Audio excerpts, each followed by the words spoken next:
ఒకానొక సమయంలో ఒక పక్షి నోట్లో నుంచి ఒక చిన్న ఎలుక కింద పడింది. అది నడవలేక నడుచుకుంటూ వస్తుండడం ఒక మంచి దయకల మాంత్రికుడు ఆ ఎలుకను చూసి జాలిపడి దగ్గరికి తీసుకున్నాడు. తన చేతిలోకి తీసుకుని ఈ అడవిలో ఎలుకను రక్షించడం కష్టమని ఆలోచించి ఆ ఎలుకను ఒక అందమైన ఆ మాంత్రికుడు తన మంత్రాలతో ఎలుకను అమ్మాయిగా మార్చాడు.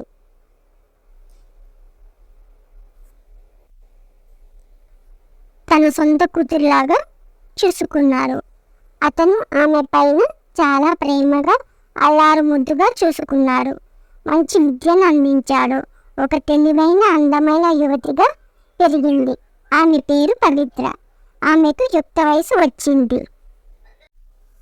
ఆ మాంత్రికుడు ఆమెకు వివాహం చేయాలనుకున్నాడు. ఆమెను పిలిచి, అమ్మ పవిత్ర, నీకు వివాహం చేయాలనుకున్నాను. నేను నీ భవిష్యత్తు గురించి ఆలోచించి సూర్యుడు మీకు సరైన భర్తగా ఉంటారని నేను భావిస్తున్నాను. బాబా, సూర్యుడు చాలా శక్తివంతమైన వాడు మరియు అందరికి కాంతిని వెచ్చదనాన్ని ఇస్తాడు. చాలా వేడిగా ఉంటారు. చాలా బలమైన వాడు మరియు ఏ వస్తువునైనా కాల్చగల శక్తి ఉన్నవాడు అంటుంది. ఆ అమ్మాయి మాటలు విని తండ్రి, ఓహో, ఆమెకు ఇష్టం లేదు అనుకుంటా. సరే పవిత్ర, మేఘం సంగతి ఏంటి? పవిత్ర అంటుంది. అది సూర్యుడిని మేఘాలు కప్పి మొక్కలు పెరగడానికి వర్షాన్ని తెస్తుంది.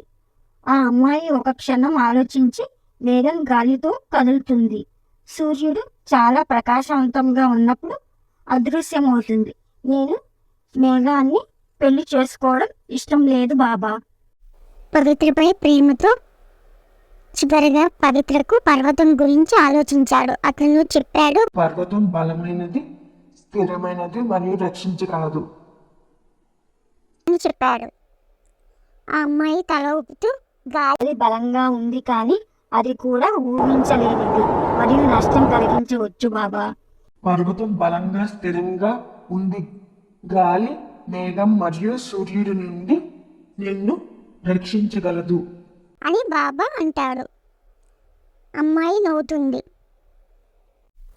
నవ్వి, అవును, పర్వతం బలంగా ఉంది కానీ దానిలో రంధ్రం చేయగల వ్యక్తి ఉన్నాడు. పర్వతం కంటే బలమైన వ్యక్తి అతనే ఎలుక వీరుడు.